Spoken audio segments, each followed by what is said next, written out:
Et la halachot. Hazak Baruch Avotai Besorot Tovot. On est aujourd'hui le 22 dans le mois de Sivan. Grande journée aujourd'hui. Je ne parle pas bien sûr de la politique. Je remonte à plus que 3333 ans en arrière. C'était aujourd'hui où l'histoire de Myriam, qu'elle a parlé de la Shonara sur Moshe, a commencé. Vaïsou Ha'am et Hatzerot. Et après ça a enchaîné une autre histoire avec les explorateurs. Et après l'histoire de Korah. Et tout le monde se demande la même question et je crois qu'il y a un grand message à tirer aujourd'hui. C'est tous des gens très sages, très proches du bon Dieu. Ce sera Myriam, les explorateurs, c'était tous des chefs de tribu. Korah et la famille de Lévi, le Midrash il dit Korah chez Piqué Achaya, Maral et Shtutzot. Ils étaient intelligents. Comment ça arrive qu'ils ont tous fait des accidents, que ça les a coûté très très cher, ils ont tous payé, ou par la lèpre, ou par l'épidémie, ou par la terre qui les a avalés. Il y a beaucoup de réponses et je crois qu'on peut rester une vie entière et tirer plein des messages par rapport à ces situations.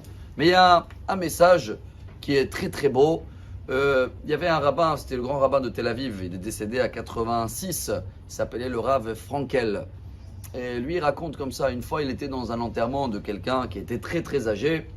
Il y avait toute la famille et il voit à côté quelqu'un qui connaissait bien un ami à lui qui pleure, mais d'une manière incroyable. Bon, après l'enterrement, il va le voir et le dit tu connaissais la personne, apparemment grande personne. Il dit non monsieur rabbin, pas du tout. Je dis comment vous le connaissez pas? Il dit, je vais vous dire la vérité. Vous avez attendu l'arnaque qu'il y a eu dans l'immobilier et tout. Il a dit oui. Il a dit ce matin ils m'ont annoncé que tous les millions de dollars que j'ai investis dedans, ils sont tombés à l'eau. La vérité, j'avais besoin de craquer et de pleurer. Je suis sorti dehors et c'est tombé bien. Juste il y avait l'enterrement. Donc je suis parti avec eux et voilà, au moins je suis sincère. Alors, il a dit comme ça, ce rabbin, et c'est très beau, hein, il se base sur le Nachmanite, qu'il explique que toutes ces histoires-là, surtout de Korah et les explorateurs, il y a eu comme une amertume, appelez ça aujourd'hui une déprime, une angoisse accumulée. Ça a été, depuis longtemps ça a commencé, Korah, c'est pas de maintenant. C'est depuis que déjà, il n'a pas été nommé, lui, et Moshe, il a choisi Aaron et Elitzaphan. Et déjà, là-bas, ça a commencé la jalousie. Et il a attendu après que les premiers-nés aussi, ils avaient un petit amertume parce que les Lévis, ils ont pris leur place. Et les Meraglim, tous les chefs des tribus, comme ils sont morts, chaque tribu, ils ont perdu leur chef. Il a vu qu'il y avait beaucoup, ça a été accumulé. Et là, il a attrapé l'occasion que tout est à craquer, c'est sorti d'un coup.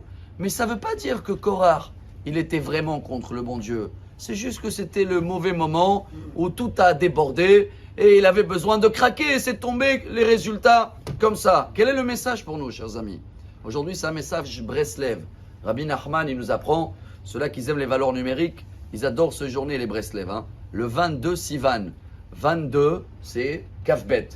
Sivan, c'est combien en valeur numérique? 126. 126, le mois de Sivan, plus 22, c'est 148. C'est Nachman.